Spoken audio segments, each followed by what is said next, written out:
Bismillahirrahmanirrahim. So here is another topic of chapter 6, covalent radius.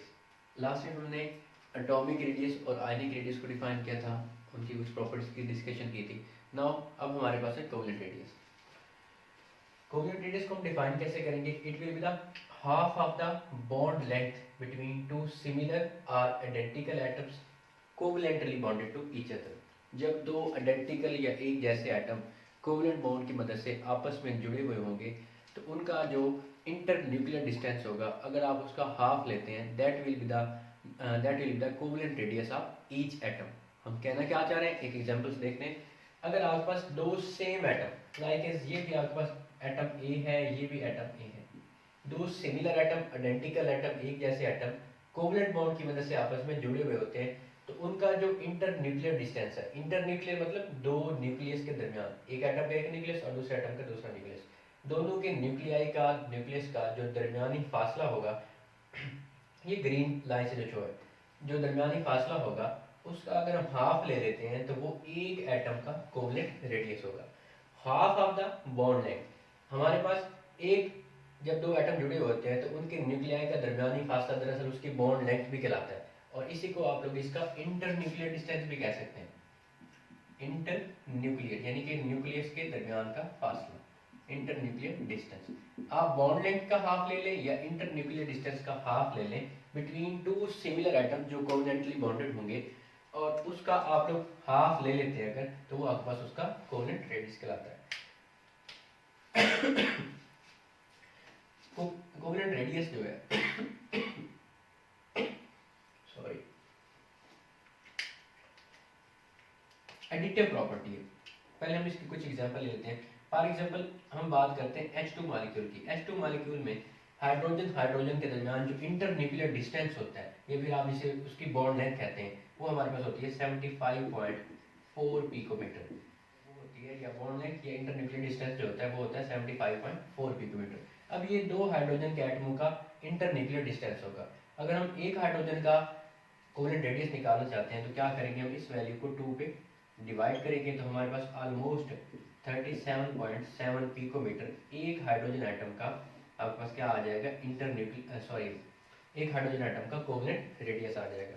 इसी तरह से अगर हम बात करते हैं दो कार्बन एटम की जो आपस में जुड़े हुए होते हैं, चाहे वो ऑर्गेनिक कंपाउंड हो चाहे इनऑर्गेनिक हो, डजंट मेक एनी डिफरेंस, तो उनका जो इंटर न्यूक्लियर डिफरेंस होता है वो आपके पास नियर अबाउट 154 पिकोमीटर होता है. इंटर न्यूक्लियर डिस्टेंस कितना होता है, 154 पिकोमीटर.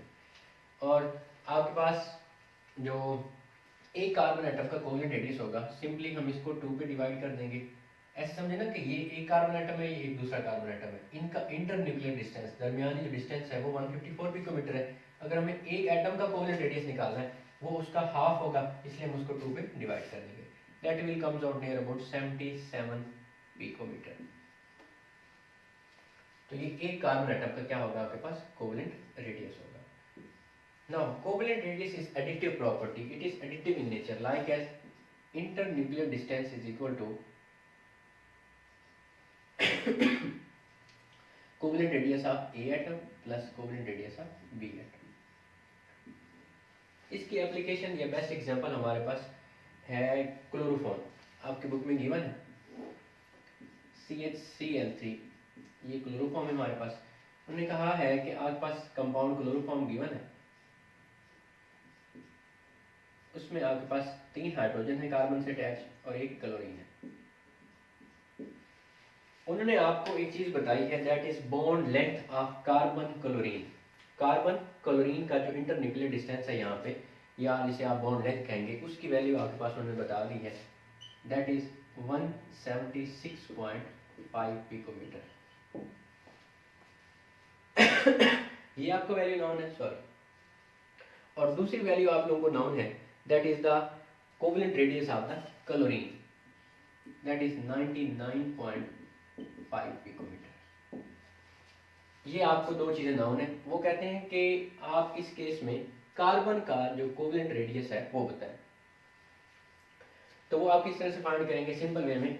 आपके पास जो कोवलेंट रेडियस है, एडिटिव प्रॉपर्टी है, इसका फार्मूला है बॉन्ड लेंथ या इंटर न्यूक्लियर डिस्टेंस. ये वाली बॉन्ड लेंथ जो होगी ये बराबर हो गया आपके पास covalent radius of the carbon plus covalent radius of the chlorine, यानी कि दोनों के कोवेलेंट रेडियस को मिलाने से आपके पास ये वाली बॉन्ड लेंथ बनेगी।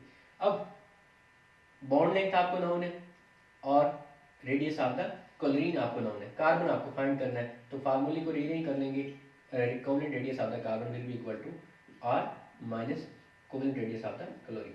वैल्यूज पुट कर लें, बॉन्ड लेंथ की वैल्यू आपके पास है 176.5 picometre minus covalent radius of the chlorine की वैल्यू आपके पास है 99.5 picometre. It will comes out near about 77.3 or 4 picometer. So that will be the covalent radius of the carbon atom. तो ये एक एडिटिव प्रॉपर्टी है। इस तरह से अगर आपको बॉन्ड लेंथ बता दी जाती है या फिर आपको बॉन्ड लेंथ बताई जाए और साथ में एक एटम का कोवेलेंट रेडियस बताया जाए तो सेकंड एटम का आप कोवेलेंट रेडियस इजीली फाइंड कर सकते हैं। और अगर आपको दोनों एटम्स का कोवेलेंट रेडियस बता दिया जाए और आपसे बॉन्ड लेंथ पूछ जाए फिर भी आप इजीली इसको कैलकुलेट कर सकते हैं। और आखिरी बात इसका कोवेलेंट रेडियस की, अगर हम ट्रेंड की बात करें तो जब हम टॉप टू इन ग्रुप जब हम टॉप टू बॉटम मूव करेंगे इसका ट्रेंड सेम एटॉमिक रेडियस की तरफ होगा, यानी कि टॉप टू बॉटम अगर मूव करेंगे तो कोवेलेंट रेडियस की वैल्यू जो है वो आपके पास इंक्रीज करेगी। और जब हम लेफ्ट टू राइट मूव करेंगे इन पीरियड, जिस तरह से हमने बात की थी एटॉमिक रेडियस के अंदर, लेफ्ट टू राइट मूव करेंगे तो इसकी वैल्यू हमारे पास क्या होगी, डिक्रीज होगी। इसका ट्रेंड सेम होता है जैसे आपके पास एटॉमिक रेडियस का ट्रेंड होता है, ऑलमोस्ट सेम होता है। So that was all about the covalent radius. Thank you so much.